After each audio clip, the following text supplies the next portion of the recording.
Good afternoon. Just starting out, kind of picking up where we left off yesterday afternoon, yesterday evening. Just thought it was the type of performance we needed. Not necessarily perfect by any stretch. A lot of things we can continue to improve on and do better as a team. But as far as three phases, finding a way in a tough road environment to play complementary football and find our second win in the division, both of them being on the road, is always a real positive thing, and kind of how we did it from talking about what we thought it would take to win the game and seeing those things come to life along the line of scrimmage. Looking at the blocked field goal as a critical play in the game that feeds right into the turnover stat. And then I thought, the return game, even though we had the touchdown called back, there were still some massive plays to flip the field, give us short fields, which we were able to do something with on offense. And then defensively, just, watching the tape, it felt like it on the field, but watching it back and seeing the physicality that they played with and some of the core principles that we've really tried to improve on as the season has gone on, ended up with, 10 TFLs. Just kind of some, negative causing plays to make them play in less comfortable downs and distances. I thought was critical. We've already turned the page where we've got a huge challenge this week coming to U.S. Bank Stadium. I think Baltimore is one of the more talented teams in the National Football League. Tremendous respect for John and his staff there, what they do week in and week out. And obviously, like I said, very, very talented group. But we've got to try to find a way to carry the momentum of real work, real tangible improvement of our team that we saw over a period of time last week, and then had come to life to win a football game. Now we've reached the point in the season, we're into November, where I want to see consistency, and I want to see some of those principles continue to be something that are highlighted by our staff and our players each and every week. Just before I turn it over to you guys, just some news on injuries. Positive news early on Aaron Jones. He's sore, obviously, coming out of the game, but the evaluations have been pretty positive today. We'll see how he does throughout the week, but expecting him to be able to kind of hopefully ramp up his workload, and I'll give you guys an update as the week goes on. Really Christian Darrisaw, Brian O'Neill, J.J. McCarthy, and Andrew Van Ginkel all came out in a really positive place health-wise coming out of the football game. And then just an update on Theo Jackson. He came in this morning with just some very mild symptoms, and we want to be safe there. So he'll go into the concussion protocol, and we'll see how he can progress throughout the week. But and then in addition to that, C.J. Ham should return to practice in a limited capacity and see how he does throughout the week. And then Josh Oliver will begin working his way back on the side field with the trainers on the rehab field. And Ryan Kelly will also begin kind of some of that side field work. Don't really have an update at this time of the opening his window or anything like that, but want to get him started. He seems to be in a good place and want to kind of see the next part of that process begin. Kevin, with JJ yesterday, a good game. If he were to have to come out of the game early on, would it be Max? And what are kind of the pros and cons as to his stage as far as being able to come in and play? Yeah. We only had the two up. We had kind of an emergency plan that would go a couple different routes. But yeah, Max is, to me, he's on his own kind of quarterback progression, but Max is here for a reason. He made our team because we really see some upside for Max, and he's been able to grow throughout the season, and I know he prepares, as if he is one snap away even when he wasn't, and now he is. So, the preparation is real, and I think the confidence level of the guys, just by what they've seen from Max, both running the scout team or reps he's gotten with the group throughout the season, I think the confidence level would be really high in Max. I know my confidence level would be very, very high in Max, knowing he's a young player, knowing it would be his first real opportunity of, he got in the game obviously late against the Bengals, but I would have a lot of confidence in Max, and certainly I know Max most importantly feels the same way. Kevin, what are the kind of main keys in your mind to repeating that success in the running game over the second half of the season? Yeah, I think it's, sometimes as you get further and further away from training camp, I think sometimes scheme becomes too much of the conversation when the starting point should always be offensively. There was a very loud environment, but even with the silent cadence, I thought we were able to get off the football and get into blocks and get the proper body position and technique and fundamentals. But there was an element of play style and kind of physicality that needed to be found. And I thought we did those things. They did some things. They played a lot of base defense to 11 personnel, kind of can limit your run menu at times, but we found different ways to try to get the ball in open spaces. And when we needed to get it downhill, we were able to do that. And I think the same thing goes for the defensive side. Scheme is something that's very important. You want to obviously have a good plan to kind of help the guys be in good positions, but it's still about knockback. It's still about defeating blocks, setting edges. And then I thought our tackling, there was many times when you're watching the tape, you see, the first defender arrive, and then there's 3, 4, 5 purple hats showing up quickly, and kind of vice versa on offense. You felt a lot of purple hats finishing at the football and down the field, and even if it was a 3, 4, 5 yard gain, you just felt like there was some playing happening on their side of the line of scrimmage, which I think is critical against what's really one of the more physical teams in football. And we've got another one coming to US Bank Stadium this week, so it's going to be an absolute challenge for our group on both sides. Kevin, I think yesterday was the first time since you've become the head coach that you guys have played with a lead at Ford Field, believe it or not. Yeah. How much does that change things against that team and just for you as a play caller when you're able to play from in front, even if it's only a small margin? Yeah, especially, with it being JJ's third start, I think it just helped mitigate, some potential risk in some areas where it just felt like throughout the game, what it's always felt like, especially at Ford Field, is when they get momentum at different times, it normally stacks and kind of feels like an avalanche at times, that unless you make a significant explosive play or an individual effort play in any of the 1-3 phases, you kind of always feel like you are playing catch-up. It's good to know we actually were, in most cases, playing catch-up. But I thought the big moment of, they obviously go down the field and score. We're able to get the return and put the ball in the end zone for that immediate response. And then you see the defense go out and get a stop, and then we go score again.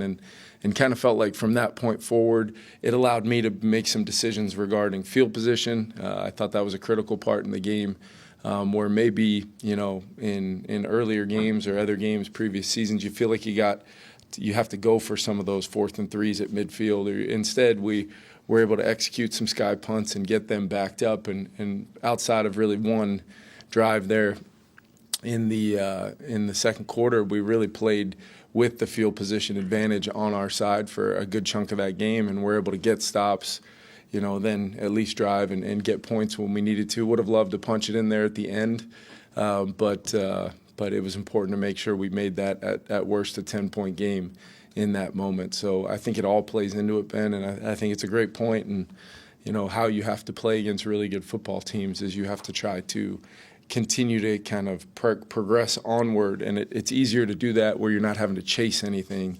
And then I just thought there were some timely plays. We got into some second and longs, whether it was the Jordan Addison jet sweep, what I now know was a rush for Aaron Jones on the swing pass, got ruled a rushing attempt.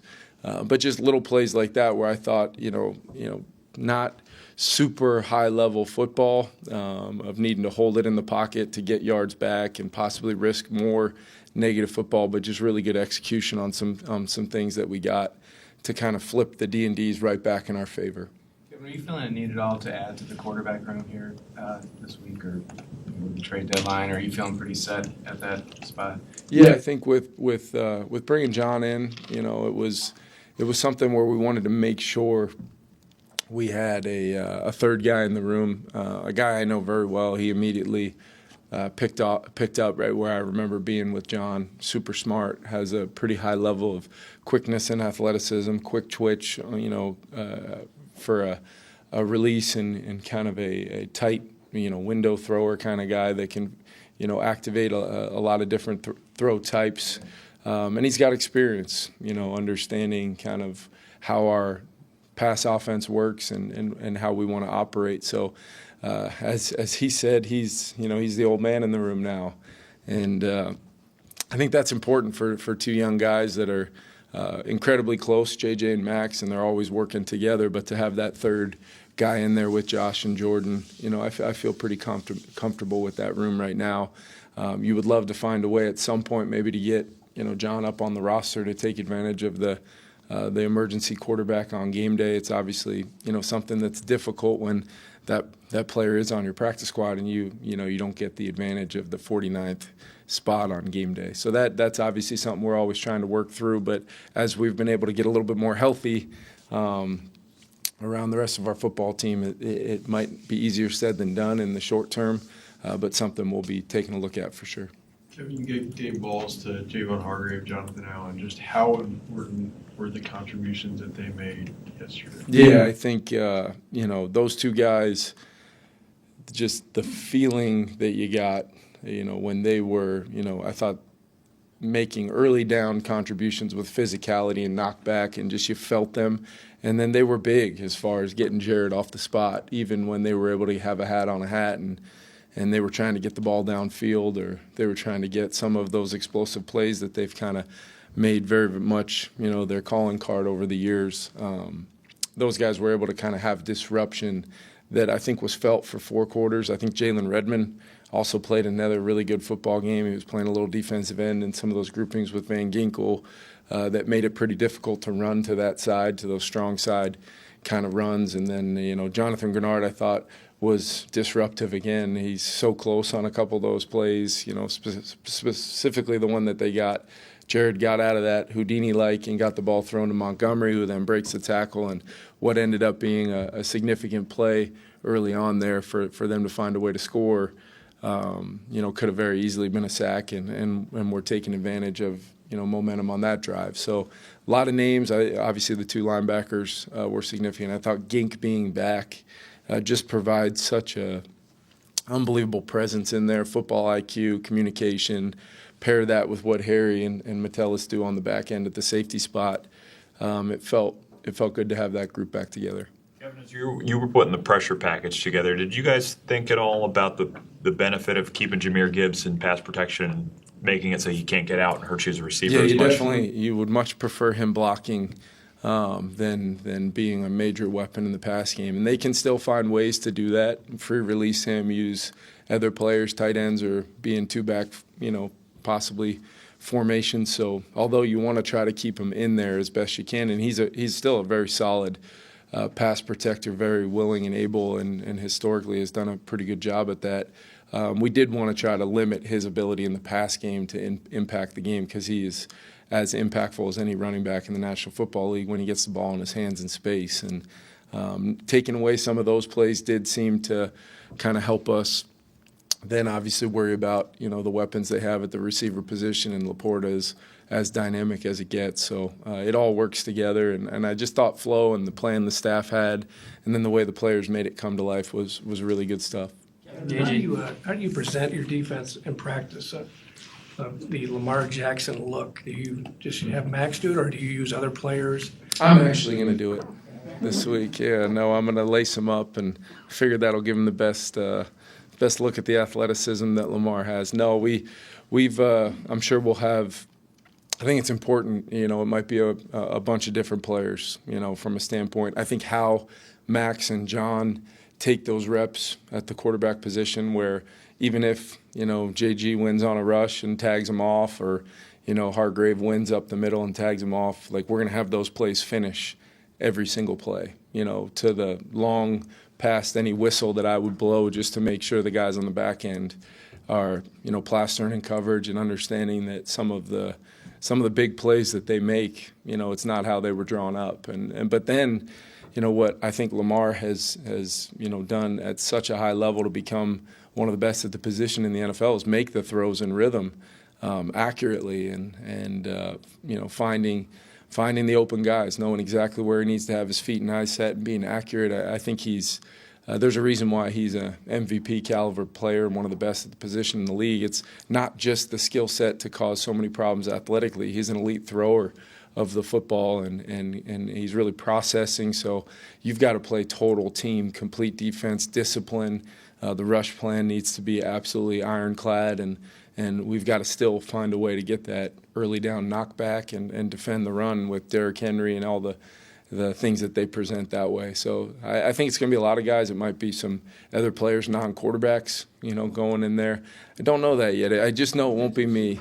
No, it's it's probably something that I don't know if it definitely doesn't need to be a secret, because when Baltimore rolls into town, it's not a secret about who's playing quarterback for him and what he's capable of doing. Not being able to present it in practice. I mean, his record against the NFC is obviously big, and they did lose to Detroit, but overall it's way up there. Does that have anything to do? I mean, these guys see him all the time, on TV. Is it just different to see what you see on TV and actually playing against it? I think it is. I think it's different. I think it's really kind of along the lines, albeit totally different, but like how teams that can be phenomenal in college football and then they play against a triple option team and you just don't see it a whole lot.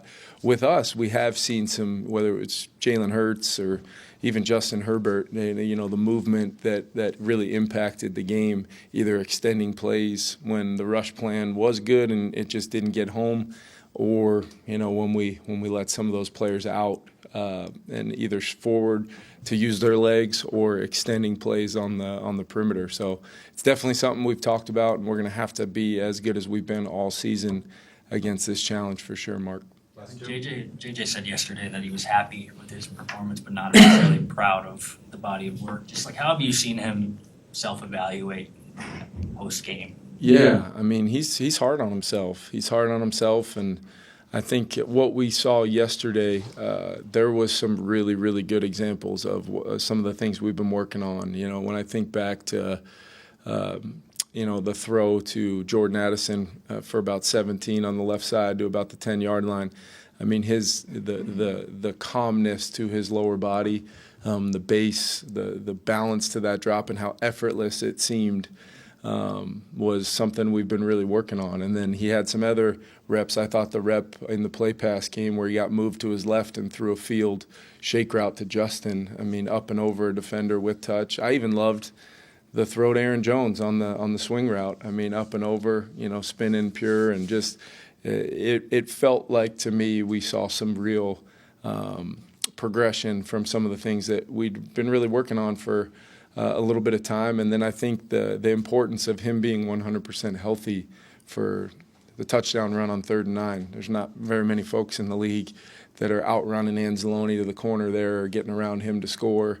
Some of the other plays he was able to make right, even when either in the noise, we went the wrong way, at the running back spot, or there were some plays that could have been catastrophically bad where you just kind of felt his full burst of his athleticism help not only him protect himself, but help the team continue to progress forward. Now, there's still times where it feels like if we can just simply not overanalyze possibly what might be out there for him and skip progressions, just take Justin on the out route early in a down, or just put the ball in play. I thought his first play pass attempt of the day, he checked the ball down to Aaron Jones on 1st down, and it's a positive play. Even if you can go back and hold the clicker and say, well, if you hang on this, maybe you have J.A. for a big one or whatever it is. I just thought, there were some real elements of quarterback play, and then in the moments where maybe it got loose or we can tighten things up, that's what we're here for, and that's all part of, the journey he's on, and it definitely helps to, have one of his best reps of the day. I don't think it's an uncommon or an accidental circumstance for his best rep of the day, to be that final throw to Jalen Naylor.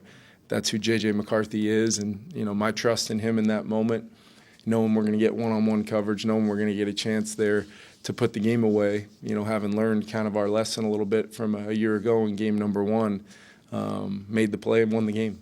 And just with 24 hours till the deadline, essentially, how active do you guys plan on being? Yeah, I think you're always having conversations, and Kwesi and his staff do a phenomenal job of just kind of gauging what possibilities may be out there, if there's a way to improve our team. Obviously, that's something we're going to have dialogue and collaborate about. But ultimately, it feels almost like just the way we've been able to get a little bit more healthy. It feels like, a lot of the players are in this building right now. They just are finally getting a chance to get out there with their teammates and play in the original intent of kind of what we hoped. But yeah, I think it's going to be something ongoing. I know those guys are making sure they're figuring out if there's anything that helps our team, and if we think it's smart, not only in the present but in the future, we'll have that dialogue. Thanks, everybody.